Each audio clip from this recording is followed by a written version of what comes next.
Hey everyone, how's it going? It's Anthony Cosenza with the Orange and Black Insider. I'm with Scott Schulze. We apologize for the late start for you live listeners. We had a couple of little audio difficulties, but I think we're getting through it. But obviously, we're coming off a big weekend. Last week, we had a number of you join us live for our first ever live draft show. We went kind of through the first round and through the Bengals pick that evening, and we had a great turnout by you listeners, and it was a lot of fun talking with my co-hosts about the pick, John Ross. Tonight we're going to talk about not only John Ross, we're going to talk about all 11 of the Bengals picks. Scott and I we'll examine those picks, we'll grade them, we will also look at what their outlook in terms of a role will be on the 2017 Bengals. We do want to hear from you, though, so as we go through these picks, each one of these picks, leave your grade in the live YouTube chat, leave it in the Cincy Jungle comment thread. We're live in both spots. We'd love to hear from you. Scott, Bengals are coming off a big weekend. How are you? Did you watch all the draft? Did you lounge on the couch, or what'd you do? I followed the whole thing. I'd say the first round's closer, the later rounds more passively, as far as I watched all the Bengals picks, not so much some of the other teams' picks.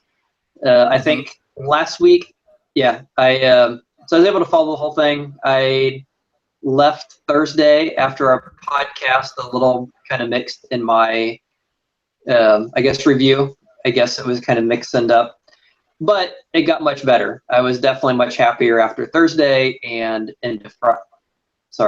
after Friday and into Saturday. So overall, there you go. Although it was the first time I did not watch with my son, so that was kind of different. Okay. First of all, props to the Cincy Jungle crew, headed up by Rebecca Toback and Jason Markham. A lot of people did a lot of work for the Cincy Jungle site over the weekend. So, we at Cincy Jungle got, I believe, record-breaking page views in terms of content over the weekend and eyes on the site. So thank you to the readers. Thank you to the listeners that tuned into OBI on Thursday night. Obviously, this draft, not only is it a pat in the back to people at Cincy Jungle for the quality content they put out, but also a lot of eyes and a lot of interest in this draft because the Bengals had a top 10 pick. They had 11 overall picks. And then also they drafted some very high-profile names. We'll get to that in just a second. Scott, before we kind of get to the Bengals and some of their picks, we talked about it a little bit in the Orange and Black Insider live show, especially those picks that fell before number 9 when the Bengals selected Ross. But either before the Bengals selected Ross or maybe in some of the other rounds, what teams made some surprises in terms of moves or draft selections that you saw over the weekend that either did affect the Bengals or didn't affect the Bengals? I guess the easy one would be the trades that didn't happen, which kind of confused me because Marvin Lewis said no one was trying to get that number 9 pick. And then you see teams trade up at number 10 and number 12. So I found that very confusing. That, were they just so, dead set on Ross that they were taking him come hell or high water, kind of like when the Saints came in '99 and said, we're going to give you our whole entire draft for Ricky Williams. Which the Bengals passed on, by the way. Yeah, and the Bengals like, no, we love Achilles Smith so much that we're not even considering. So I don't know if it's one of those, because you look at what they got, those teams got to go for Mahomes and for Deshaun Watson, get an extra first next year. And this year, where most people kind of said, there's really nothing, well, I shouldn't say nothing. There was, there are a few elite people after that. Once you get to around, pick 7, 8, 9, to pick 20 or 30, they're pretty much the same player. They all have the same number of good and bad traits. You could argue any one of those people could have been, the guy taking 20 could have been taking 10 just as well as 30 and vice versa. So that being the case, why not trade down, from like 9 or 10 down to 25 or 30, get that extra first next year? That was the one thing that I think to me would have been the biggest impact. and maybe Lewis is telling the truth. Maybe there just was no one calling. I just find that so hard to believe because the 49ers came out afterwards, and I guess they pretty much said they called everyone they could to try to move up and take Reuben Foster, and you saw the two people taking the quarterbacks who traded up. So I guess that to me is the biggest move that could have impacted them, but obviously didn't. So at the end of the day, I guess it didn't impact them. So either no one was calling, Marvin, unplugged the phone maybe. And maybe that's what happened. Maybe they didn't want to trade, so he just told one of the technicians to unplug the phone or something. I don't know. Yeah, obviously we talked about some of them on the show, some of the surprises that is around the NFL. I think the Bears moving up to number 2, just one spot, giving up quite a bit of draft collateral to the 49ers to jump up to that one spot and get Mitchell Trubisky. That was kind of a shocker. You mentioned Mahomes to the Chiefs was a bit of a shocker. To me, also, Dalvin Cook slipping to the second round was a bit of a shocker. I thought, he could have been, even though he had some issues of his own, he could have been a guy that could have gone in the first round. I know there are some concerns there, as there were with Joe Mixon, and there's plenty to talk about there in just a few minutes. But it's kind of interesting. The Bengals actually traded their pick with the Vikings in the second round. The Vikings moved up to get Dalvin Cook, and then the Bengals got Joe Mixon in that same round. So kind of interesting how that whole thing played out. But that being said, it was a fun weekend filled with a lot of interesting storylines, some very talented players landing with the Bengals. Scott, let's start with Ross. You seem to be, I don't want to say lukewarm, but you seem to be not totally enamored with this pick. It sounds like you like it but don't love it. Maybe analyze the pick, what you see his role will be in 2017, and give it a grade. And also, before you do, Scott, I do want to once again encourage the live listeners to give their grades on each one of these picks as we go through them too. We'll read some on the air. So, Scott, Ross analysis, potential outlook in 2017, and your grade for the pick. Yeah, I think probably the reason I wasn't as enamored as I wanted to be with the pick, I guess 2 reasons. One, a lot of the people who have commented on Cincy Jungle have also pointed out the injury history, that you just don't know what you're getting with him. I know the Bengals coaching staff did give him a clean bill of health, so you hope that is legit, that he isn't going to have any problems. But the frustrating thing is that he's had multiple problems in different areas. It's not one reoccurring thing that, okay, we kind of got that done. It's, okay, now he has this, now he has that, now he has that. It just seems to be a litany of things, one after the other, that you hope at some point, well, okay, that's not reoccurring, but is he just someone that's going to fall apart? So I think that's obviously one of the challenges in taking someone that high. The other thing, at least for me, and I know everyone has their own opinions as far as what they like or don't like and prospects or whatever. The other thing that I guess I'm not a huge – I know the Bengals are big on building inside or outside in. They like the defensive, edge rusher, offensive – they love taking offensive linemen early and cornerbacks, wide receivers, those outside positions, then positions like guard, center, nose tackle, middle linebacker, those they tend to save later in the draft. And so they having that perspective, it makes sense they like wide receiver. I'm more of a inside-out guy. Kind of like you build a team, you build a big offensive line like the Cowboys have, you build a big defensive line, and then everything kind of builds on top of that. You get the foundation. So that being said, I'm not a huge fan on wide receivers that high unless it is someone who's truly elite. If it's an A.J. Green, Julio Jones, Fitzgerald, someone that is just, absurdly great talent that you don't pass on, like, yeah, that's your guy. I don't know if Ross is that guy. I think he's not a bad player, but I don't think he's, Larry Fitzgerald. He's not A.J. Green. And I know on this offense he doesn't have to be because we already have that guy. So that I think that this point would be the injury. And then, okay, if you're taking a wide receiver that high, I really want him to be a Calvin Johnson type, which I don't think he is. That being said, something that we alluded to earlier, there really wasn't anyone up there that high. I mean, you could have taken, Barnett. You could have taken, Taco or O.J. Howard, whoever you wanted to. The problem is anyone you took at 10, you could argue should have gone at 20 or 30. So in that regard, it's kind of hard to fault the pick because I don't think they really passed on some elite superstar to get Ross. It's not like we're sitting here saying, oh my gosh, how in the hell did you pass on this guy to take Ross? It was, hey, you've got like 20 kind of equal people, more or less. You know, their grades are kind of similar, their talents, what they do is similar. So what you have, so you're basically picking which of these 20 you want. So instead of being at the end and picking, you know, getting the last of the 20 there at the front, so they kind of get their choice of those 20 people. And the choice they took, I mean, it's hard to fault a guy who's run the fastest 40 ever in the modern combine with the electric timing or the electronic timing. I mean, that is pretty cool. And then you look at, okay, he's not just a straight line. He's not Darius Hayward-Bay. He's not a speed guy that you kind of hope will learn wide receiver, but he actually does run good routes. He has decent hands.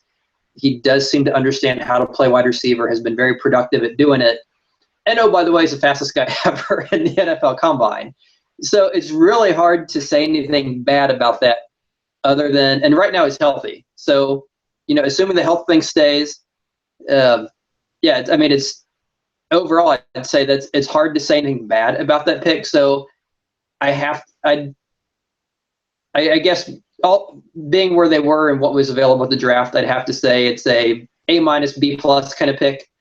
And I know I kind of rambled on, so I will be kind of quick where I see them using him. I'd say probably in a year or two, he's probably I think Boyd's in the slot, Green and Ross will be the outside guys. This year, I'm not quite sure because they have LaFell in that role, and I know Cody Core is kind of in that role.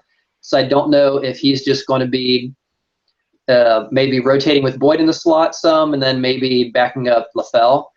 I know offensive players tend to have a little better success with the Bengals getting playing time than defensive players as far as the rookies go. So that being said, I'm going to say he probably rotates in backup and probably is trying to push Erickson out of a role as a returner in year one.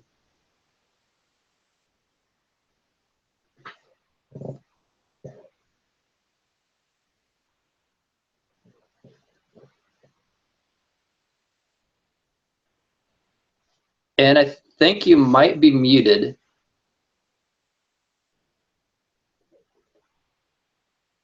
Okay.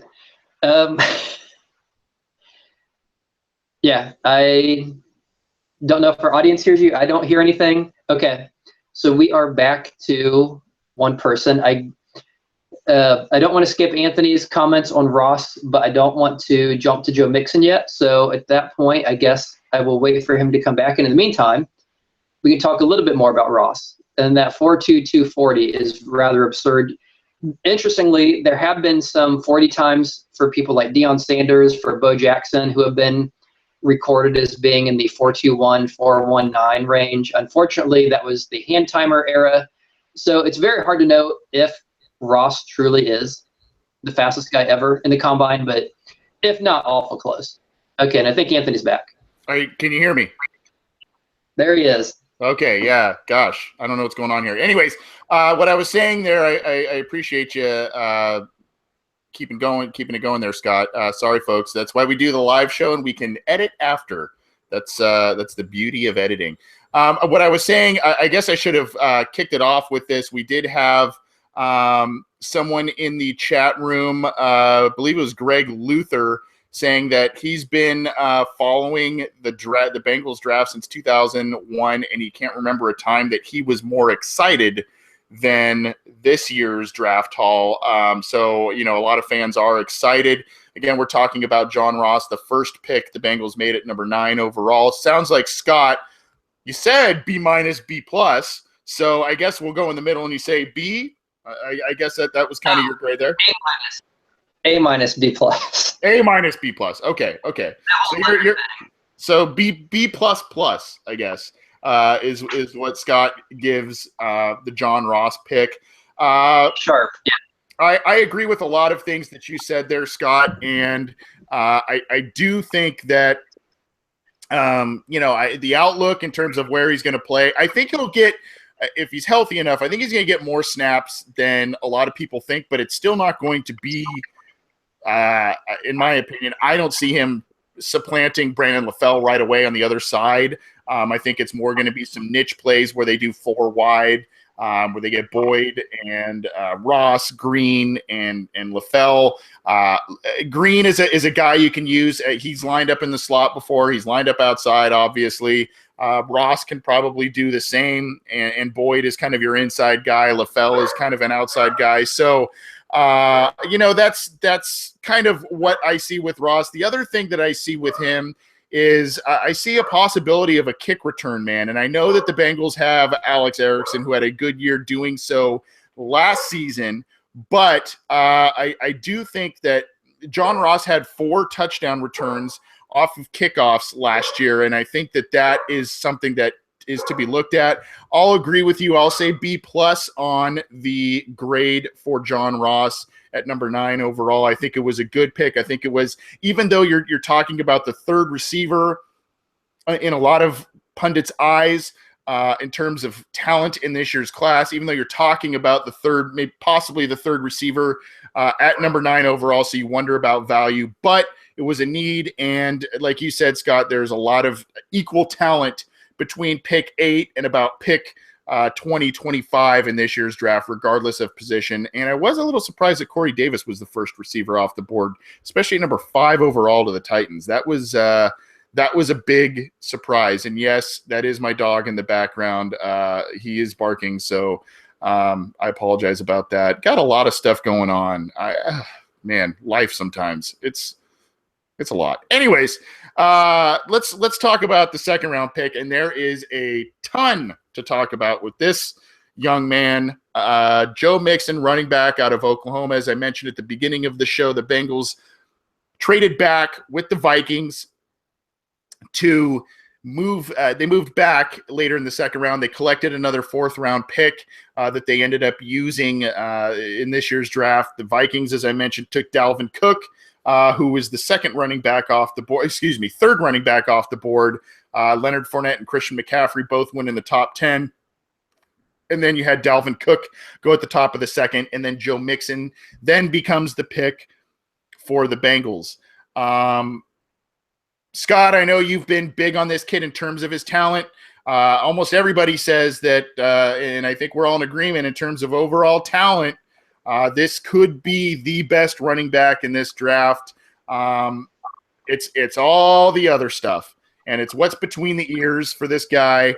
When you look at his film, I see a lot of different backs. I see LaShawn McCoy sometimes. I see a lot of Le'Veon Bell in terms of patience and avoiding tackles, avoiding contact behind the line of scrimmage. The Bengals were in love with this guy, and it wasn't a secret. They apparently did their homework with him. They met with him a lot. They spent a lot of time with him, and they were confident enough to draft him with their second pick in the 2017 draft. So your analysis of the Joe Mixon pick, what you think his role will be early on in 2017, and the grade you have for this pick. So I will start with the grade or analysis. And as you mentioned, anyone who has heard our podcast for the last month and a half knows where I stand on this guy. In my opinion, this was the pick that kind of made the draft for me. So if Ross was a B++, I'm going to say Mixon was an A++. And I totally understand all the outside of the off the field stuff, and I'm not going to argue any of that. It's kind of been played up ad nauseum as far as in the national media and pretty much everywhere else as far as what does he bring to the team? What the media circus, the headaches, the this and that. Is he going to be a problem? Yes, it was something happened one time. Yes, it was 4 years ago. It didn't. It's a little different than the Ray Rice thing. He wasn't dragging someone across the hotel, and it was kind of a isolated incident. And you look at some of the history of what led to it, and there's some of the background and the testimony and the police reports, and it seems like an outlier for this guy.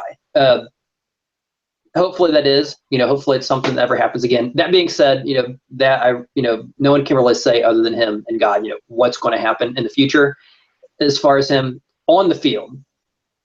there is no denying, at least in my opinion, there's no denying he was the top running back in this year's draft, probably the top one in the last few years. Him and Ezekiel Elliott, over the last 3 or 4 years, I'd probably put them above anyone else that's come out. Just watching his video, not just the highlights, but just the regular in-game video, the stuff that he does, the ridiculous one-handed, Odell Beckham kind of catches where he adjusts the ball like your wide receiver, the way the balance, and you watch someone like Fournette. Fournette's fast, Fournette's powerful, but when he doesn't have that natural elusive, like when you watch him run, you're like, wow, oh my, what am I seeing? Like you watch this guy, it's like someone playing Madden at like half speed. Especially for his size, right? I mean, yeah, and it's not like he's not a small guy. Yeah. Just the way he bounces, the elusiveness, the way, and you can tell this comes very natural to him. Some people have that where they're just really natural. They just understand, and their body, they can move their body in a way that a lot of us, even in a video game, would struggle to do. Just the things that they have the vision and balance. They see what they need to do. They're just very natural runners and avoiding, kind of like chasing. Like you mentioned your dog. Kind of like if you try to chase your dog in the backyard. They're really hard to catch. Yeah, the way this guy runs would probably give your dog, a run for his money. He's just, the way it's just ridiculous. It's the way he avoids getting tackled. And so, yeah, I'm not a huge fan of taking running backs early, but if we had, if someone had taken him in the top 5, I would not argue that at all. He was truly worth it on the field. As far as his role, that's where we get in the whole Marvin Lewis thing. He doesn't like to play the rookies. They do have the 2 guys signed. They did lose Burkhead, which obviously doesn't factor in a whole lot since he was a 3rd stringer. Giovanni Bernard did have the ACL injury. According to our reports, he is, healing as fast as humanly possible and then some. I don't know if he, maybe had some nuns praying on him or what happened, but he is obviously, supposedly has this miraculous, just very accelerated healing. If he comes back, I'm assuming they're going to hold him, try to limit his touches. Hill supposedly is in the best shape of his life. He's kind of pulling the Andre Smith thing. It's a contract year. I'm going to go ahead and work out and now be focused. That seems to be affecting Hill. He's kind of coming in supposedly in shape and fit and wanting to do what he hasn't done since his rookie year, which is be productive. That you kind of wonder, okay, there's several factors all coming to a head, and the question is, what are we going to get? We're going to see, okay, the 2 starters, the entrenched veterans get their play, and Marvin Lewis says, yep, they're the veterans. I'll throw in Mixon, play here, play there. I'm kind of optimistic that's not going to be the case. I think he's probably going to get a good share of the carries only because, they drafted the guy for a reason, and they love, like you said, they really seem to like him. He may not start week 1 against Baltimore as the starter, but I wouldn't be surprised if, by they have a bye week of week 5, I'd say, but if he's the leading, has the most touches of any running back after the bye week, I would not be surprised by that. And even sooner, because I just have to think at some point, Marvin Lewis, they talked about how he doesn't have an extension after this year. They finally got a kicker. Maybe he realizes I just can't keep this up going on forever. At some point, I have to put the best people in. I have to try to win. And if that's this year, I think it would be Mixon. So I'm going to say my guess for him is more than you would expect from a Marvin Lewis rookie, that where you have veterans, that I think he's going to maybe start out with minimal playing time, maybe 5-6 carries or touches. But I think within a month or 2, I think he picks up and kind of takes over and becomes the guy. Okay.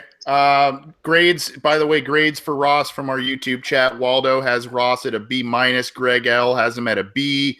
P. Crawley 513 has him at a B. Texas or busted, Ross B. Peter Neefus has him at an A-. Opens up the offense, he says. And Cliff 3JLL says Ross A+. But like I said, we're talking about Joe Mixon. Part of me loves this pick, and part of me loves the pick because they drafted Giovanni Bernard, and he was a guy that he was going to be the supplemental guy to a guy like Ben Jarvis Green Ellis, who's the 3 yards, cloud of dust, sure-handed, though that was a little bit questionable as opposed to his time in New England, but still a sure-handed guy, very good guy, but a plodding running back, a tough running back in the AFC North. And then you kind of give a little sizzle with Bernard, and then obviously the passing game. But Bernard, even though he has 3 down back traits, injuries and other things kind of have limited him as being the guy. Jeremy Hill looked to be the guy in 2014 at the end of that season, and then since they've kind of let him be that a bit, and fumbles or lack of big plays or what have you have kind of been the norm with him. So now you got this guy, and I would think if you look at college tape, production, all of that stuff, this guy is probably the most explosive. He does actually have a little bit of experience returning kicks as well. So possibly that might be what might be in store. Again, I think the Bengals still like Alex Erickson. I think he did a good job last year, but they may have to find room for some of these guys like a John Ross and Mixon that maybe add that kick return element. I'll tell you this.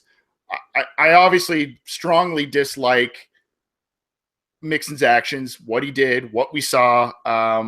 Pretty disgusting. I strongly dislike. I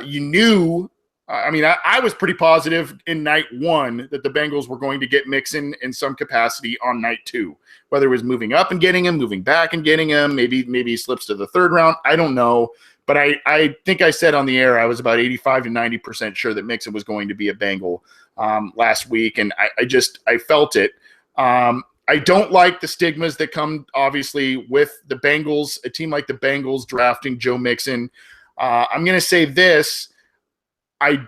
From a value standpoint, the 2nd round is pretty good value for that guy, even with the character flags. And what I liked about it is that they moved back to get him and not up. I think even though that's a little subtle thing that they did in order to get Mixon, if this team moved up to get a guy like that, I think that would even further the black eye that could have come with the PR side of drafting a Joe Mixon. I'm glad they moved back, got an extra pick, who ended up being a pretty solid prospect, but ended up moving back and getting him and not moving up for him. I will say this to Joe Mixon, I know he's probably not listening, but if he is, I will say this: he needs to really entrench himself in the Bengals community, in the Cincinnati community. He needs to endear himself to fans, however that may happen. I'm no social worker or anything of that matter, but maybe something where he gets involved and volunteers for battered women's shelters, things like that. Not just for his own reputation, but also to help him learn the effects of what he did. Maybe that is something that he should look at, especially early in his career. I think that'll help him stay on the right path, and hopefully the Bengals, though they haven't always proven it, hopefully they have a structure in place for Joe Mixon. I'll say A- for that. Normally I would give a higher grade, but I think just who he is, you got to knock it a little bit. I do like that they moved back, as I mentioned, instead of up for him. Let's see what some of the chat room saying. Not really seeing many grades, but seeing just stay clean Mixon. I will never pearl clutch on this Mixon off the field stuff. The Steelers would take character guys like this, and the national media wouldn't bat an eye, says Texas or busted. Maybe. But that's to be determined.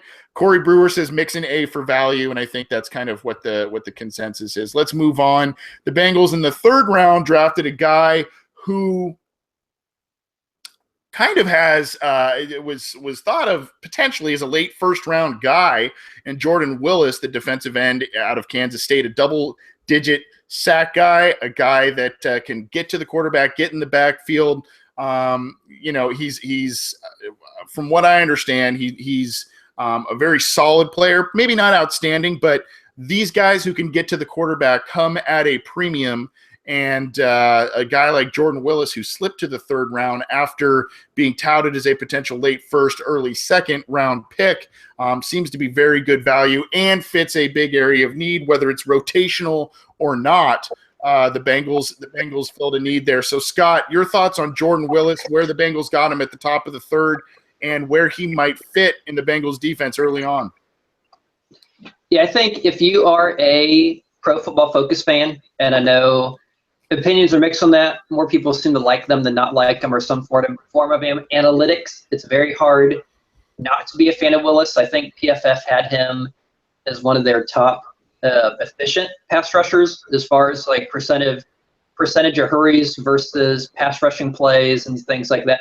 Passing plays, he was on defense, and they had him graded very high. I think they even had him ahead of Myles Garrett. Yep.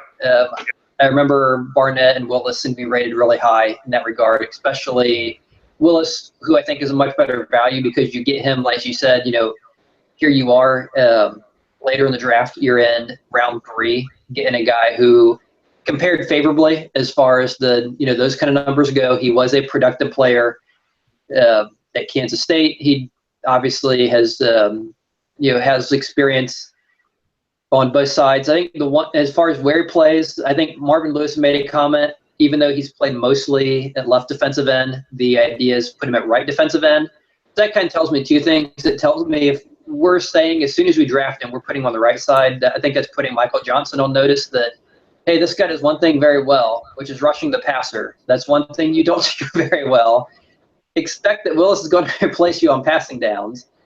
And it probably also signals that in the future, at least their intention is in the future, in a year or two, if not sooner, Willis could be the long-term starter on that side. And that kind of goes to what Paul Gunther was talking about during the combine when he was interviewed. And, the question was, hey, essentially the Bengals needs for defensive end always has to be someone who's 270 pounds, who's 6'6" or whatever.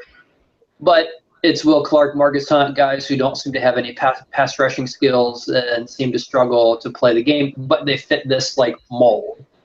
Right. And Gunther basically said, yeah, the mold is nice, but at the end of the day, we need people who can play, regardless of size and shape. And you kind of see that. I think Willis comes in at 6'4", 255, so he's more like a taller linebacker than a Bengals defensive end. I think so I don't know in year one if they're going to trust him to do run support. I think he can.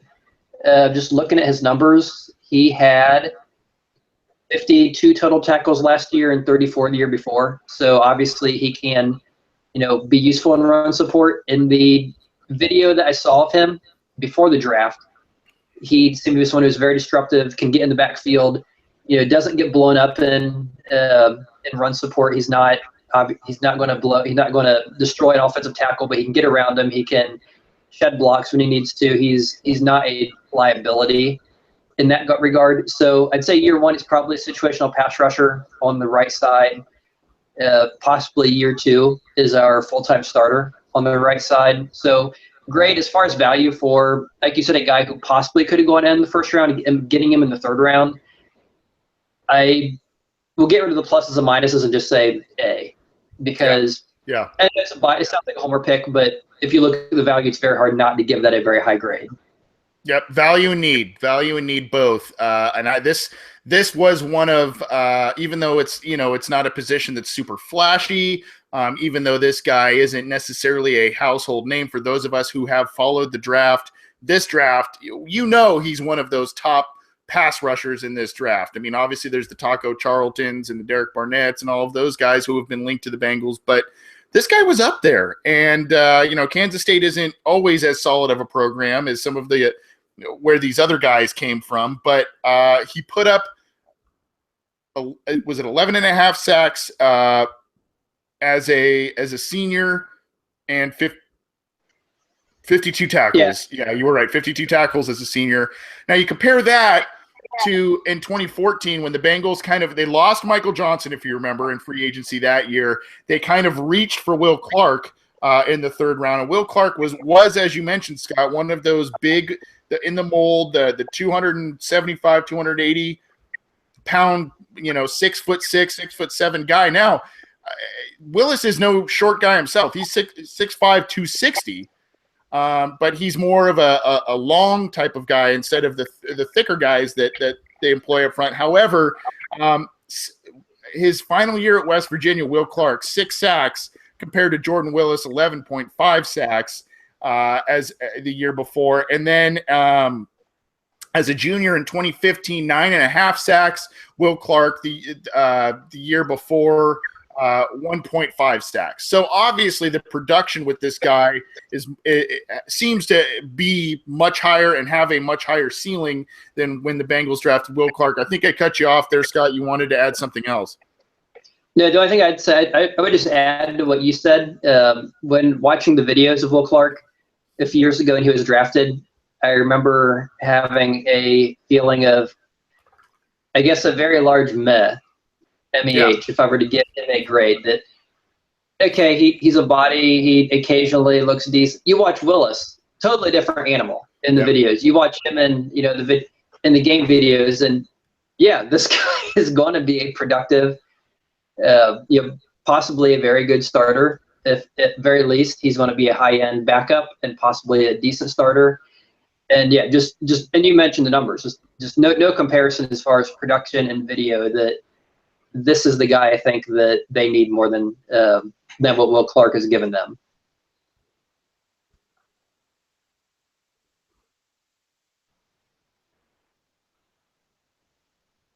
Well, we lost you a little bit there, Scott. But and you look at it. You look at Will Clark. Will Clark almost seemed to be a defensive tackle and defensive end body, especially what he did in terms of skill set he brought to the table. So in terms of value and position of need, the player they got, I would say that Willis is a grade for me easily. I think he's a good player. I think he will probably be a rotational guy early on, and like you said, Scott, by 2018 he's probably the starter off the edge. That's not to say he'll be a 3-down guy once he's a starter. Maybe they supplement him as well, but I think he's a very good player, and I think that's very good value in the third round. Now we get to another one of my favorite picks. In the fourth round, the Bengals had 3 fourth-round picks because of the move back. In the second round, they got Joe Mixon, and then they got the Vikings' 4th-round pick this year, and they got 3 really good players, I think, in the 4th round. And one of my favorites of this entire class is Carl Lawson, the defensive end out of Auburn. Now, he's the guy that, even though he's smallish, and you would think because he's a little smaller, he would bring more of the speed element. He's more of he's actually kind of a bull rushing type of guy. And it's not to say he's slow or anything, but he's more still as a stout power rusher. Had 14 sacks last year with Auburn. Does have a little bit of 9.5 sacks with Auburn last year. 14 tackles for loss. I misread that. But does have quite a bit of an ability to get in the backfield, disrupt things. Scott, your thoughts on Carl Lawson, the value the Bengals received? Obviously there's some injury things there as well.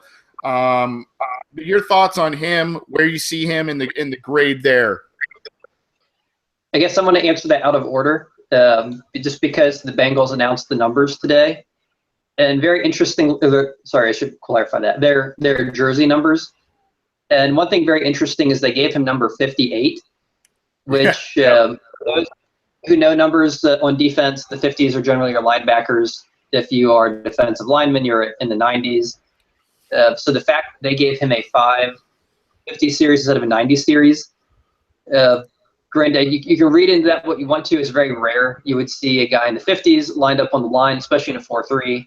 So it kind of makes you wonder what role they see, especially as you said, he was kind of a bold power rusher, not necessarily, Von Miller's, guy who's on a blaze around the edge. So I don't know if that's just reading too much into it, but it seems like maybe they are looking at putting him as a pass rushing linebacker, maybe someone they bring in on a blitz, maybe those A-gap blitzes they love to do, or maybe someone they're going to put in there in case Burfict gets hurt, or I don't know if he's much of a coverage guy as far as covering running backs or tight ends. I don't remember seeing that. I think he's more of a pass rush. So I don't know if the idea is we're just going to bring him in and maybe put him. I think he's sized similarly to possibly Marquise Flowers. I think it might be I think he's a little bit heavier version of Marquise Flowers, but I don't know what. It's hard to say what the role is going to be, but the fact they gave him that number, I'm guessing that at least starting out, he is a pass rushing linebacker with the idea of being backup depth because Burfict's either hurt or suspended quite frequently, and Vinny Ray has been hit or miss. And they still don't know what they have in Nick Vigil. They apparently know what they have in P.J. Dawson, and for whatever reason, they just don't seem to like it. They've never really seemed to like any of the air folks as far as Marquise Flowers. I guess they do have Kevin Minter, but that's obviously a very short-term thing, and I don't think, Carl Lawson would be signed to play in the middle. So putting that all together, the usage I think is very up in the air. I would have expected a 90 number. Now, if maybe just ran out of 90 numbers, I didn't check to see if they ran out and just had to grab something else. Or, so it's hard to know what they've envisioned in the role. I'm guessing some sort of pass rushing linebacker. As far as a grade, again, I'm going to sound very homerish, and I'm going to give it an A- because I feel like I'm giving too many A's. But again, it's a value thing. It's you're getting him in the 4th round. You're getting a guy who, when healthy, seems to display first, second round talent. Yes, the issues there that he has had some injury problems in the past, but if you're that talented and you're able to rotate him, you don't need to play him all that much. And in the 4th round, you can go ahead and take an injury risk because you're not using a top 10, top 20 pick on the guy. So I'd say it's an A, and I think he plays somewhere in the linebacking core. TBD, to be determined. Going back to the Jordan Willis pick in the YouTube chat, the grades from our listeners range from B+ to A-, that sort of thing. So a lot of people like that pick. You're onto something here, Scott, in terms of the number that Lawson was given, and that is obviously number 58 was previously worn by Ray Maluga, who as a rookie ended up starting at the strong side linebacker spot, even though he was more of a middle linebacker. But the Bengals loved what they saw from him so much that they could not keep him off the field, so they tried to get him at the strong side. And say what you want about Maluga, he did have a decent career with the Bengals, even though he's no longer with them. But that if you look at Bengals.com now, Scott, Lawson is listed as a linebacker officially. Now things could change. He could become a defensive end, that sort of thing. I love this pick. I do. The Bengals need guys who can get after the passer. They need guys who can consistently bring down quarterbacks like Ben Roethlisberger and Joe Flacco 4 times a year. You now have another pretty big athletic guy in Cleveland, Deshaun Kaiser, who you need to get to the ground with frequency. So I like the fact that the Bengals went back-to-back pass rushers with guys who could have been late first, early second round type of players. But I worry, and this is what drives me nuts about the Bengals, when they get guys like this, they try and get cute. They try and do the square peg round hole thing. And I now there's a chance that Lawson can flash ability to play in space, play against the run, and be a strong side linebacker that you can put his hand in the dirt and be a 3-down type of guy. That would be great. But early on, that's going to take some time. The Bengals have done it with a number of different players, and it has not worked. And going both ways, whether it's a linebacker they try and convert into a true defensive end, and Dante Moak. If you remember, they tried to do the same thing early in Michael Johnson's career. They tried to make him an outside linebacker. That didn't work. David Pollock, he was a rushing defensive end in college. They tried to make him an outside linebacker. He flashed a bit, obviously got hurt, and that's not really his fault. But I hope that if the Bengals really think this kid can play linebacker, I hope that he has truly shown them the skills to be able to do so. Because if he can, obviously you have a very talented starting 3 linebackers potentially in him, Minter in the middle, and Vontaze Burfict on the weak side.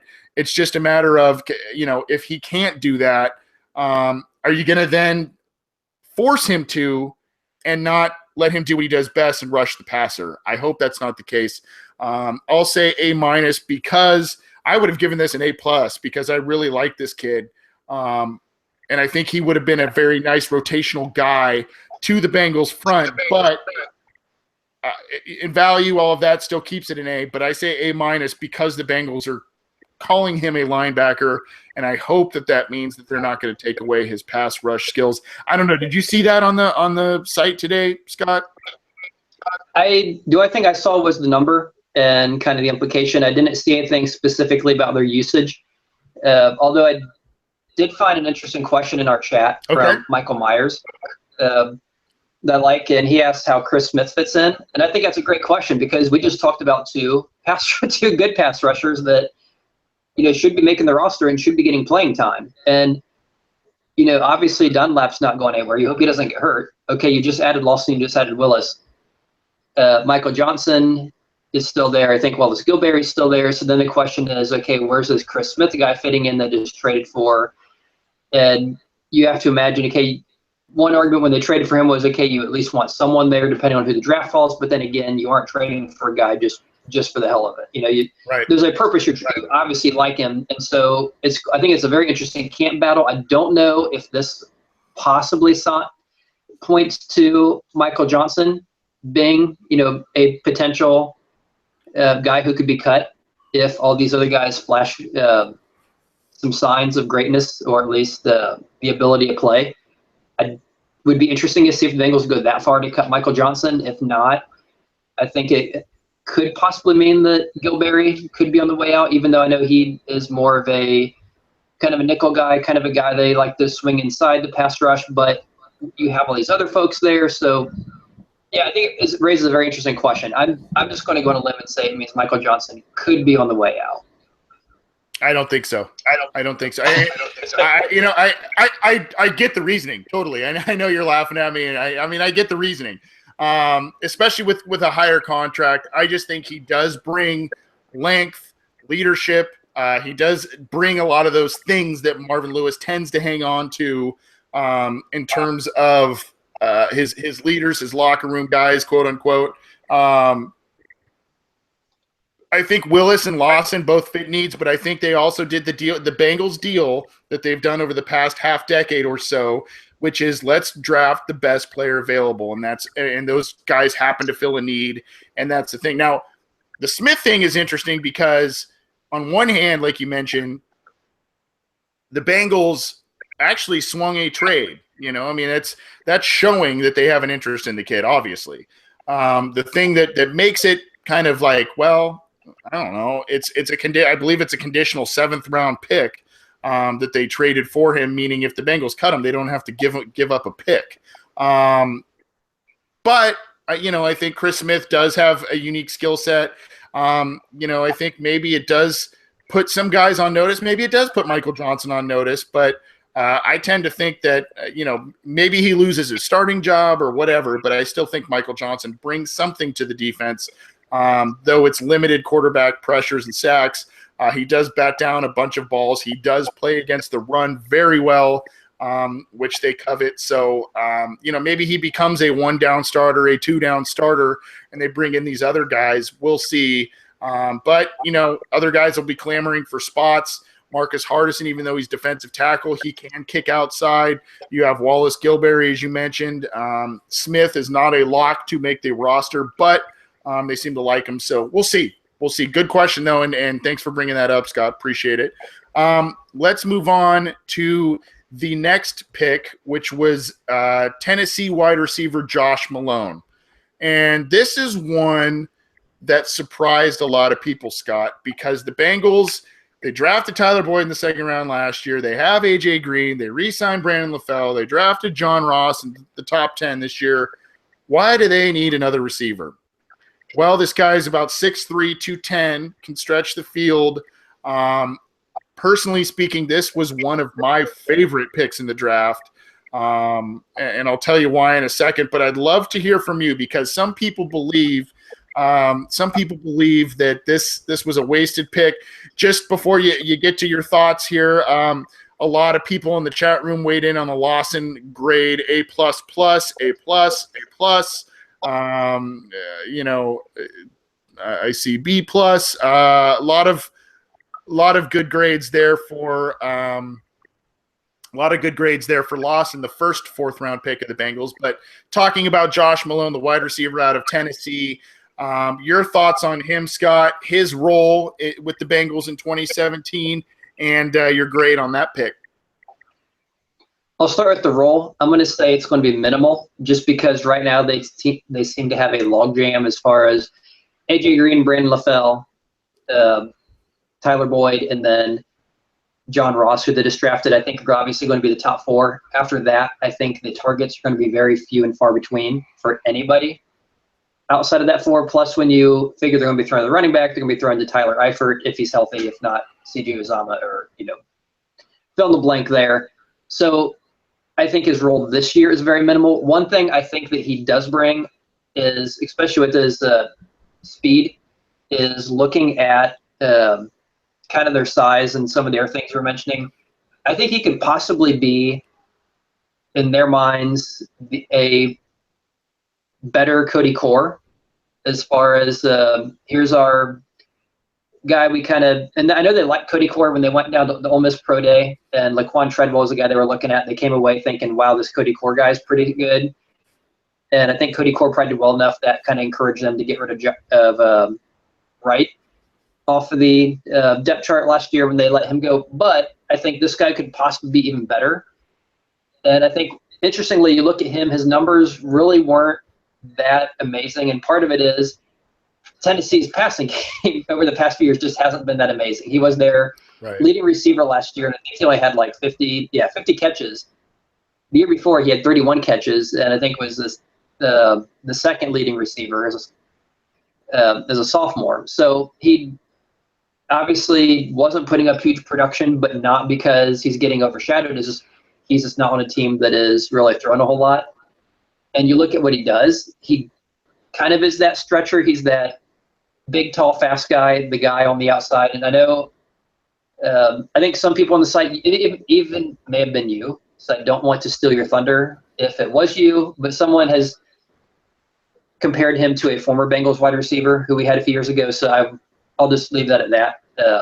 If that's something you were going to say, if not, then we'll just that was me. Let that die there. Okay, then I won't say anything more about that. I would just say I think his role. I just want to say I think his role is a possible replacement for Cody Core. I think he's going to do what they thought Cody Core might do, but maybe as more upside, as a better enhanced version of that. A guy who's going to hang out in the bottom half of the depth chart, make the team, but with the idea that, hey, in a couple years, this guy could turn into something special. At the very least, be a guy that we can air the ball out to here and there as a third or fourth option, because obviously you have Green, Boyd, and Ross on the roster once LaFell's contract's done, assuming they keep him for the whole 2 years. So that being said, I know at the time the name was announced, the grade most people would have given it would have been pretty low, because I think a lot of people are like, well, who in the heck is this guy? So you're doing a lot of scrambling, looking him up. And then as you look into him and you figure out who he is, like, oh, okay, yeah, this makes sense. I kind of get him. I get what they're doing here. I know there were some more appealing options, because usually this is about the time you get in the draft where there's the names that the media has kind of been pushing that a lot of the fans have been seeing over and over and over. And Kuiper and Mayock have, their top guys left.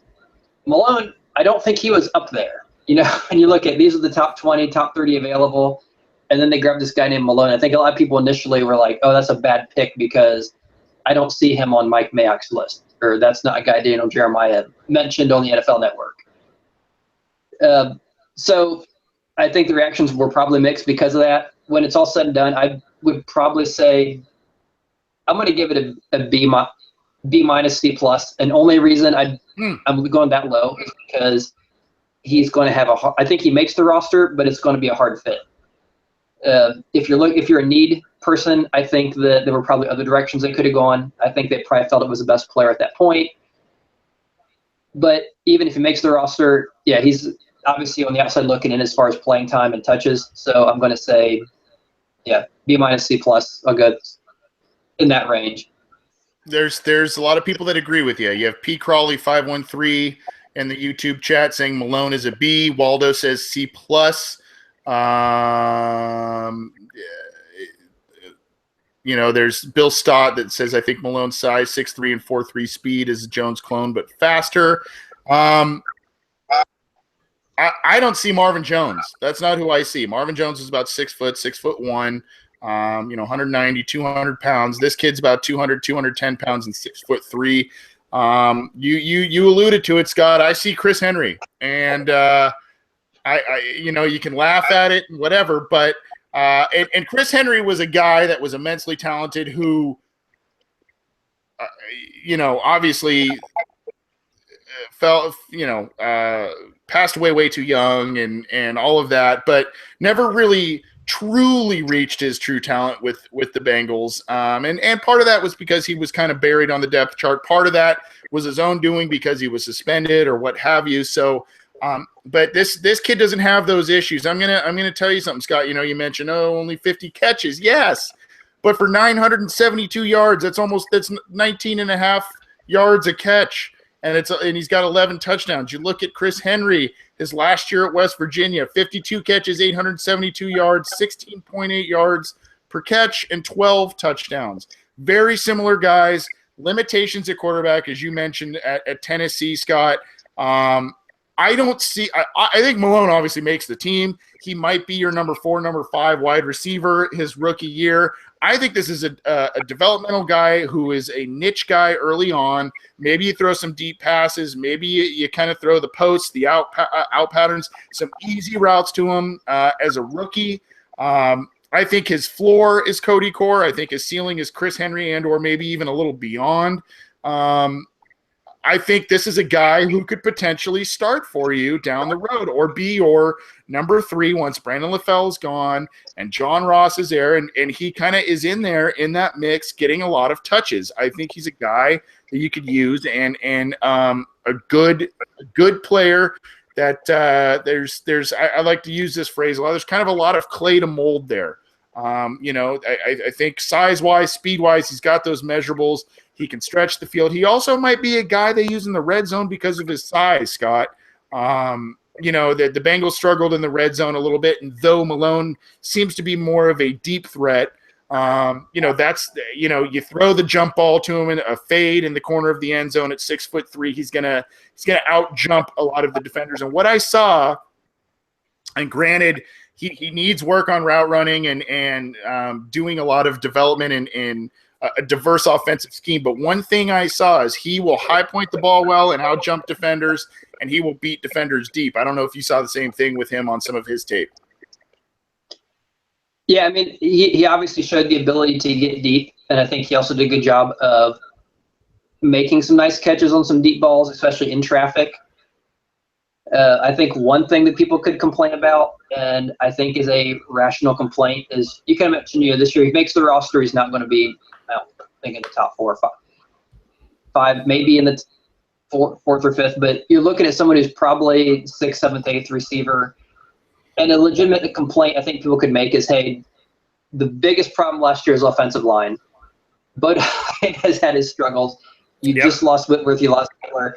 Why are we taking an 8th wide receiver and still haven't touched the offensive line? Yeah. So I think that's another reason, as far as, he's a good player, but at the same point, you have to get people who are going to contribute and get more than, 2 snaps a game kind of a thing. And so I agree with everything you're saying. And I'm not really a need-based person, but at the same point, it'd be nice to see them at some point in their life draft a center or someone, before the 4th or 5th round. Yeah, well, I feel you. Are the only and I get that argument, and I understand why people look at the Malone thing and say, and I don't want to spend a ton more time on this, but I'm just going to say this to your argument, which is a good one. They seem to be very. First of all, if they were to draft an offensive lineman this year in the first handful of rounds, there is not a starting spot currently open for one of those players. Andre Smith is, by all accounts, going to be the new right guard. They are relying on the 2 tackles from 2015 to man both starting spots.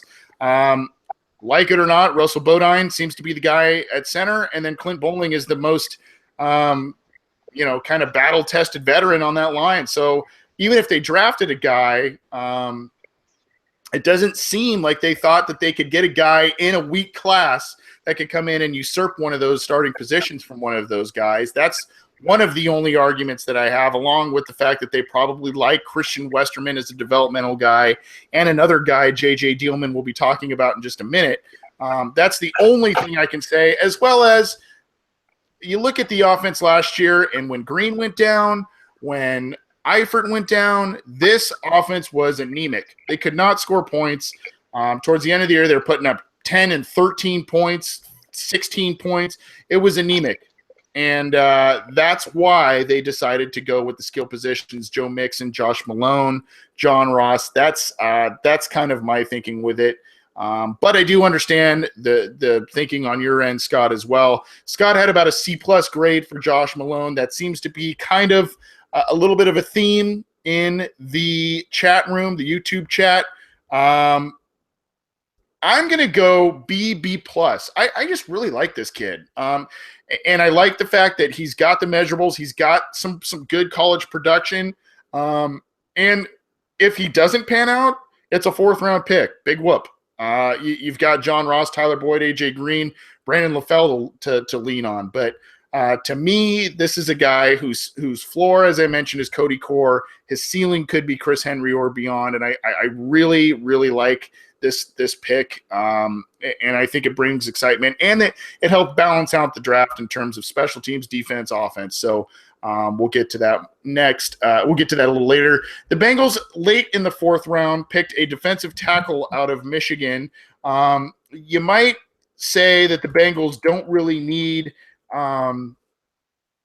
too much defensive tackle help. They did lose Domata Peko, but they kind of almost seemed to think that was going to happen regardless, because they used a pick. And that's kind of the beauty of this draft as well, Scott, is the fact that the Bengals kind of get 2 extra picks this year in William Jackson III and Andrew Billings, who they didn't even have last year. They get those guys back, and granted, hopefully those guys stay healthy this year, but by most accounts, Andrew Billings seems to be a guy that could be the starter at defensive tackle regardless.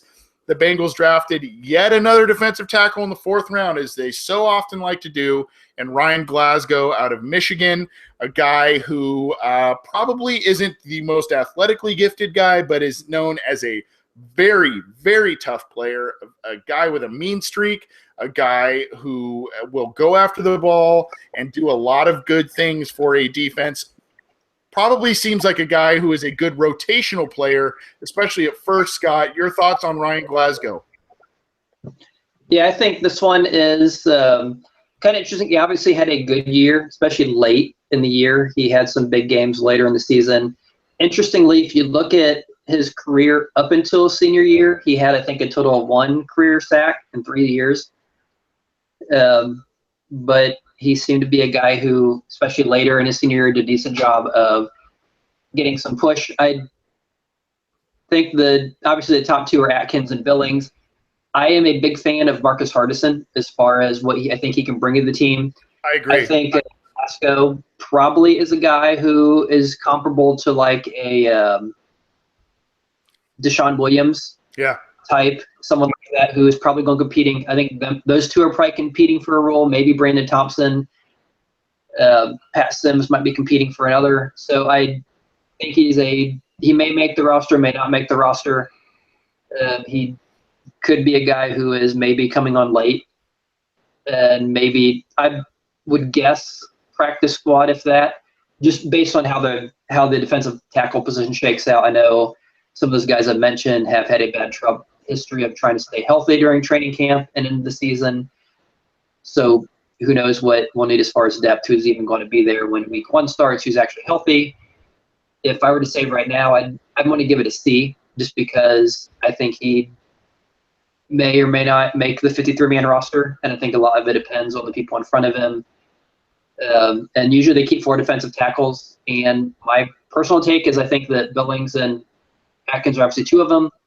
I would try to put Hardison as that 3rd one, just because I like his upside, and if he stays healthy, he could be. Then you have guys like Sims, Thompson, Deshaun Williams, and him all fighting for 1 spot. So 1 out of 4, it's 25%. I don't know if they keep 5 defensive tackles, especially when you look at the 2 defensive ends they just drafted, and the one number 58 is a linebacker. But he's essentially defensive. I just am not sure if he makes the team, so it's hard to put a high grade on a 4th-round pick who may or may not make the team. So I'm just going to say C. Okay, fair enough. Okay. No, fair enough. I do think he makes the team because it is a relatively high pick, and I think that he's a guy that they like. And if there's one word I could probably use for this guy, it's active. Just he's always moving, always around the ball, always doing something positive. 39 total tackles, 8.5 for loss, 3 sacks last season, 1 forced fumble. He kind of moved around on the defensive line too, which the Bengals like that versatility. I like the Deshaun Williams. I like the Deshaun Williams comparison. There's also another guy who was an undrafted free agent out of Virginia who I liked in college. His name's David Dean, another active, kind of small. I mean, Glasgow's not small. He's 302, 305. So he's not small, but he's not, a Demata Pecca 320, 330 type of guy right in the middle. But he's a guy you can move around a little bit, maybe get in there on rushing downs. There's also, like you mentioned, Scott, Brandon Thompson in the mix, Pat Sims in the mix. So there's a lot of competition at that spot. That does get some people – it'll make some people wonder if he does make the team, but we'll see. I like the kid. I don't love him. I do think he's got a good niche in the NFL for somebody, whether it's the Bengals or not. I'll say B- on the pick. Like you, I thought maybe some offensive line could have been an offensive lineman could have been taken here. Maybe something else besides a defensive tackle. But it seems that he was a top 150 player in the draft, and the Bengals got him before then in terms of overall pick. And so they got a little bit of value there. Just an active guy, probably someone who's going to be a rotational player for them. But as we've seen over so many years, the Bengals have absolutely killed it in the 3rd and 4th rounds with defensive tackles, whether it's guys, like we mentioned, Pecco, Atkins was a 4th-round guy, Pat Sims, who's been a solid NFL player for a long time. So that's kind of what we think here. So let's move on to, I see Glasgow B, Glasgow A, that sort of thing. Let's hustle through these next couple of picks, Scott. In the 5th round, the Bengals had 2 picks, and both of them were interesting. One of yours seems to be your favorite pick. If I know you and see what you I saw what you said in one of our posts that we had with your thoughts on some of these players. So why don't you talk about since we're running short on time a little bit, why don't you talk about both J.J. Dielman, the offensive lineman out of Utah, and Jake Elliott, the kicker out of Memphis that the Bengals selected? Okay, I will start with the one I like the most, which is Jake Elliott, and I'm going to give that an A+. And the reason I'm giving it an A+ is I did a mock draft before the real thing on Cincy Jungle, and the player I picked for them in the 5th round was kicker Jake Elliott. So, it's getting the name right, the position right, and the pick right, I thought was pretty cool. So just for that reason, I have to give it an A+. Kudos, my friend, kudos. So Mike Mayock, look out. You may have competition. There you go. There you go. That being, and I also unfortunately messed up on that receiver, the kid from Tennessee. I think I had the position and I was looking for a tall, fast receiver, but just grabbed the wrong one at that spot. Anyway, that being said, why I like the pick, I know Zane Gonzalez was the guy who everyone was kind of talking, Zane Gonzalez than everybody else. I'd gone through and done some scouting report profiles of the kickers a month ago for Cincy Jungle, and the one thing I came away with on that was it really wasn't Zane Gonzalez and everyone else. It was Jake Elliott, Zane Gonzalez, and then everyone else. And I think the reason Jake Elliott didn't get the press is Zane Gonzalez had a very good senior year. He was like 7 of 9 from 50 yards. I think he was maybe 21 to 23 or something like that overall. Had a very good senior season. But in his career, his first 3 years, he was only like a 78, maybe 80% kicker, had never made one from beyond 50.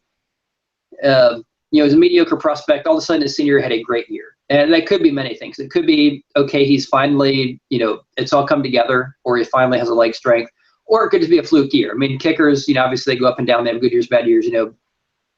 Did you have one that got blocked that hit the upright? Whatever it was that he just happened to get everything kind of bounced their way, so to speak. So the thing with Elliott is he had for 4 years been very consistent. He had been a very good kicker in Memphis for 4 seasons. Unlike Gonzalez, Elliott has never missed an extra point in his career, which is obviously something that had plagued the Bengals with Mike Nugent over the last couple of years, cost them at least one game. He has made every single kick from inside of 30 yards. From beyond 50, he has better career numbers than Gonzalez. At beyond 50, he was like 10 of 16. Interestingly, you compare him to someone like Robert Aguayo, who went first overall last year, or not first, sorry, he was the first kicker, taken in the second round by Tampa Bay last year. Mm-hmm. I think both these guys are better than Aguayo because their numbers inside of 30, obviously Aguayo and Elliott were both perfect. I think Aguayo was horrible. Once you got beyond 40, was very bad. Elliott had very solid numbers from distance. He had very good on kickoffs, number of kickoffs that went for touchbacks, had never given up one for a touchdown. So obviously, was doing some things right. He was a very good kickoff guy. I know the Bengals, I think, brought them both in. I think they came away convinced Elliott was the better of the two. I think they liked them both. If Elliott was gone, I think they would have taken Gonzalez, but I do think they liked them better because he does seem to have that mental toughness to get those game-winning kicks. He has a proven track record over many years of being a very consistent, good kicker. He has had some troubles for whatever reason between 40 and 50, which makes no sense because if you can hit it from 50 and you can hit it from beyond inside of 30, I don't know why he hadn't. And a lot of his numbers are kind of skewed by a very bad sophomore year from that 30 to 50 range.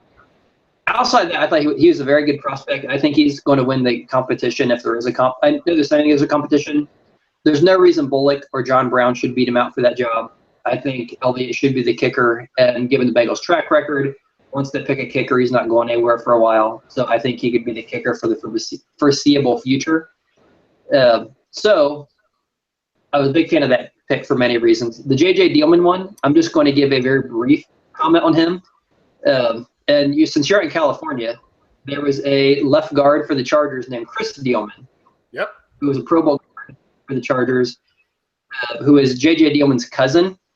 And Chris Dielman is from the Ohio area, so not too far from Cincinnati, from a little town called Troy.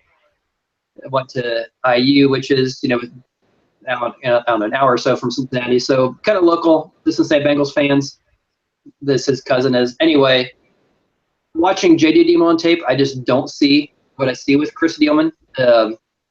I only saw a little bit of tape from him after the draft. Unfortunately, what I saw was very unimpressive as a blocker. He was more of a get in the way kind of a guy than actually push and drive his guy. Pass rushing, he seemed to struggle. He tended to lunge because he didn't have the speed or athleticism to keep up with faster rushers. And when he lunged, they tended to just knock him over, get around him, basically beat his leverage and get past him. So I wasn't really impressed. And I know they're talking about being a center, but he didn't really have a bunch of bench press reps. And that seems to be Paul Alexander's thing. So I can't imagine them using a guy at the center position who can't, put the bar up 30, 40 times. So I'm not quite sure where he's going to play. So I'm not that picked. I was happy as offensive lineman. I'm not an offensive line coach, so I'm hoping that I'm just not seeing it. Hopefully there's something there missing. I know he was kind of regarded highly before last year when he got hurt, so maybe the game I saw he was still not fully recovered. So, yeah, and that pick is very hard for me to say. I hope he does well. I know his cousin was really good. So, obviously if his cousin was good, he'll be good just because that's how it works when you're a fan. So I'll just leave it at that. All right. Okay. Do you have a grade for Dealman? No. They have him listed as center, and center's a C, so I'm going to say C. All right. There's a lot of people that agree with you with that. In terms of Dealman, C+, C, C+. Elliott, A-, A+. All that kind of good stuff there in terms of the grades in the YouTube chat. I'll say this about Elliott. If you wanted the Bengals to be balanced with their 11 picks in this NFL draft, regardless of where they spent them, they ended up using 11 picks. They used 5 on offense, 5 on defense, and 1 on special teams. That's pretty balanced.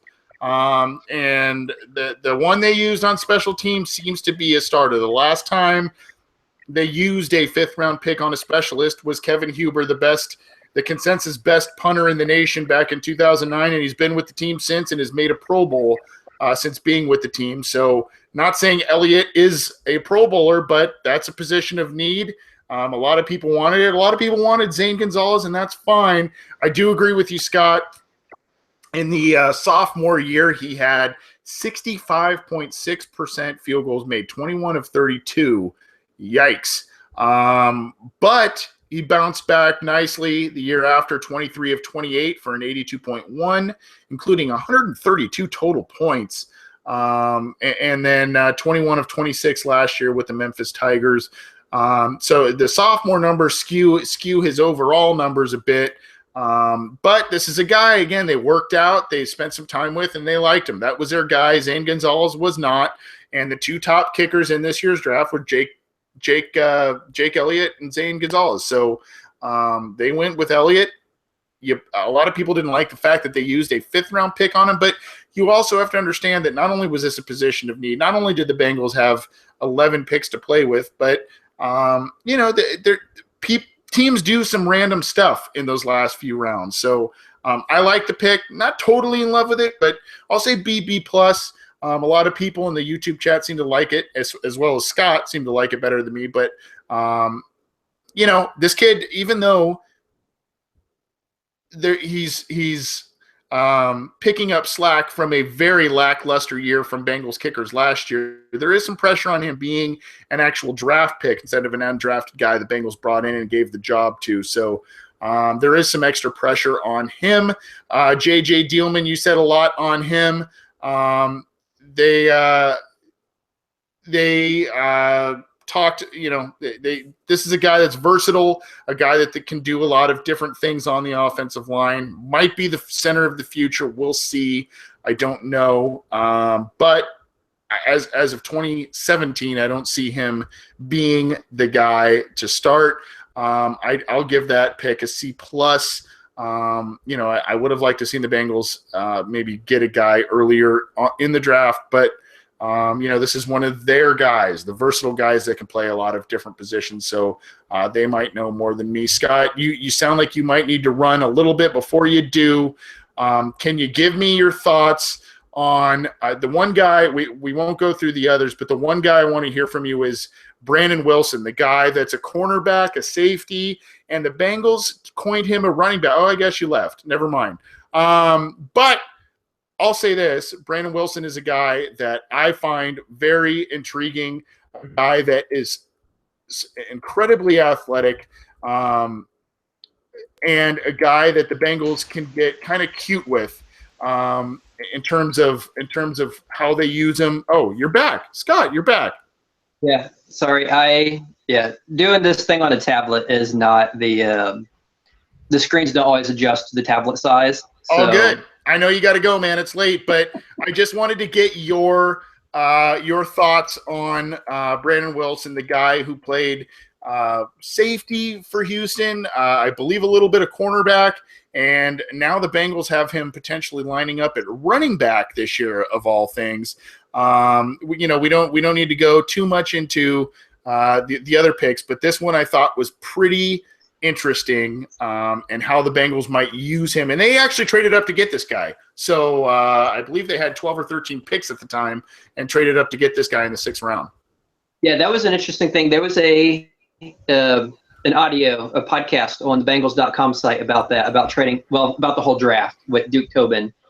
And the thing he mentioned, I guess they really loved his measurables, his athleticism, his ability to kind of do multiple things. And he mentioned, he said there were several teams who had gone to his pro day who had seen him. And at that point, I think they were just in the mindset, hey, we have 11 picks. We aren't going to have 11 guys make the roster. We're dealing with 7th round picks at this point. Let's go ahead and trade one of those, move up, make sure we get him. They didn't know if anyone else was going to go after him or not, but he was one of those people. I think they were kind of hoping he would fall to them as a project. That being said, this seemed to scream special teams player. Yeah, and which I'm fine with at this point. I mean, you're looking, if you're going to be getting a 8th linebacker or a 9th wide receiver, you're getting very deep in the depth chart, kind of hoping to make something stick. And this seems to be the point where the Bengals like to go after that guy, like that James Wright. When he was drafted, a lot of people were very confused. And in the press conference afterwards, Marvin Lewis kind of mentioned one of the reasons they grabbed him was the idea he would help on special teams. And this seems to be one of the Bengals' things, is when they grab guys late in the draft. I think that they did a similar thing with Boom Herron when they drafted him. It wasn't so much to be a running back. It was, hey, we think he might be able to make it on special teams. And that's what this kind of screams is, hey, this seems to be a very athletic kid who can do multiple things. Cedric Pierman, well, yeah, he's technically a running back, but we don't use him at running back. We need every running back on this team to get hurt and then some before we'd ever give Cedric Pierman a carry. Seems to be their attitude. For whatever reason. I don't know if I entirely agree with that, but I understand they really value him in that role. And I think that's kind of the same thing with this guy. He seems to be someone who seems to be athletic. In the limited play he did at safety, impressive highlights. So I think he has a chance of sticking somewhere on the offense. I'd probably say more defensive side of the ball. I know some people have him rated higher as a running back. I don't know where he fits, especially with the 3 guys they have this year. Unless they're looking at a deep possibility. But at that point, I think he's pretty much a special teams player. And I think that being said, he could be a good one. I don't know what he's done at Houston as a special teams team, where I don't have any stats or anything on that. And his athleticism, some of the comments they said about him, I think they're going to line him up probably on the depth chart as a safety, with the idea being this is going to be probably our, the running reverend isn't getting any younger. They obviously need someone to fill that kind of special teams ace role, and I'm assuming that's going to be this guy. At least that's the plan. Yeah, and I love Cedric Pierman as a human being and as a Bengals player. That he just does, and as a former coach myself, that is a guy I would kill to have on my team. Just does everything the right way, does everything he asks for, and it would pain me to see Cedric Pierman leave if that's what this Brandon Wilson pick means. But this is a guy in the 6th round that the Bengals could potentially just kind of have some fun with. If he makes the final roster, he could play defensive back. He could play slot corner potentially. He could do some things on special teams, whether it's gunner, kick returner, whatever. He just gives them flexibility. He gives them roster flexibility in a year that they might need it, with possibly keeping 7 wide receivers and all of that. I'll give the pick about a B+, A-. Some others love it in the YouTube chat. I'm seeing A+. I'm seeing B+. B-, A+, A. So a lot of different positive grades for that. Obviously, we're running a little out of time. The Bengals also drafted Jordan Evans, a linebacker out of Oklahoma. I think he's rangy. He ran a 4.5, I believe, at the combine. So, Scott, I think he's an interesting guy, especially in pass coverage. Any quick thoughts on him? Yeah, let's give one quick thought, and then I'm going to have to run. On one interesting thing, if you read some of the scouting reports on him, is that he's not an aggressive hitter. which seems kind of odd. So I went back and watched some video of him, and amazingly, that's dead on. He does a very good job of getting in position and then just kind of stops and waits for the runners to come to him. Kind of like if you picture a little kid jumping, maybe trying to do a layup or slam dunk, or going to jump. They run real fast and they stop and get all their momentum, and then they jump. Yep. And you're like, no, you use the speed. But he seems to do that when he tackles. He does a good job of kind of getting there, but doesn't have. I don't know if he's afraid he's on a miss, so he just kind of slows down to keep the runner in front of him, or what it is. But he's not. He doesn't seem to have that. I'm going to get in position and then keep going and drive into you with that momentum. I'm going to get in position, kind of get there, and then I'm going to kind of slow down and kind of like corral you and kind of keep you there, and kind of let the rest of the guys kind of gang tackle you. Yeah. So, but he seems to be good in all your stuff. Pass coverage. He seems to be a very good pass coverage guy. He's not obviously the Vontaze Burfict. He's not going to instill fear in opposing runners, but if he can kind of. But he's an interesting prospect, very productive guy. He's someone who I think could, depending on how things shake down, if he can get past that one thing. If he can kind of play at full speed through the play and not slow at the end. Yep, and I agree with you. And 4 interceptions last year, 5 in his career. Before last year, 2 of which he returned for touchdowns. So that provides big value in terms of the Bengals. Maybe this is their next Emmanuel Lemur type of player, a guy that can be either a spot starter or a guy that can be out there on nickel, dime, passing downs, that sort of thing. I like the pick. I like the value there. I'll give that one a solid B+. I think it's a good player and a guy that could fight for some not only a roster spot, but some decent playing time, especially in passing downs with the Bengals. Then they also drafted Mason Schreck, the tight end out of Buffalo, who has an uphill climb, but the Bengals seem to like him. Some of the draft nicks thought that Schreck was more of who, by the way, has a really funny name, Schreck. You can have some fun with that, but is a guy who said, oh, he's more of an inline blocker, more of a stout. But you actually look at his tape, and he actually makes quite a few good catches and seems to be an athletic guy, probably a developmental practice squad guy at this point. Hard to give a grade on it. I guess you go B, B-, whatever. I do think the Bengals did need a tight end. I would have liked to maybe seen one a little higher than the 7th round, but I think tight end is a bit more of a need, as evidenced by O.J. Howard being mocked to the Bengals in the top 10 by quite a few people. But that's another story for another time. Scott had to bail. I'm going to get out of here as well. Unfortunately, the entire episode, well, fortunately and unfortunately, was about the draft class, but we had a lot of interaction in the chat room. Appreciate it. I want to give a shout out to Keith Evans on Cincy Jungle, who said, good to see you guys again. Excited for Bengals football. This is the best draft since 2011 is what he writes in the comment threads on Cincy Jungle. Speaking of Cincy Jungle, you can catch all of our content on YouTube, on SoundCloud, at Cincy Jungle, on iTunes. So subscribe, download, all of that stuff. I want to say thank you to all of you who tuned in live last week for our first draft show. Obviously, that was kind of one that was off the cuff, but I appreciate you tuning in, interacting, and love to see the reactions of both my co-hosts and all of the people who tuned in. So thank you very much for that. Thank you for tuning in live tonight.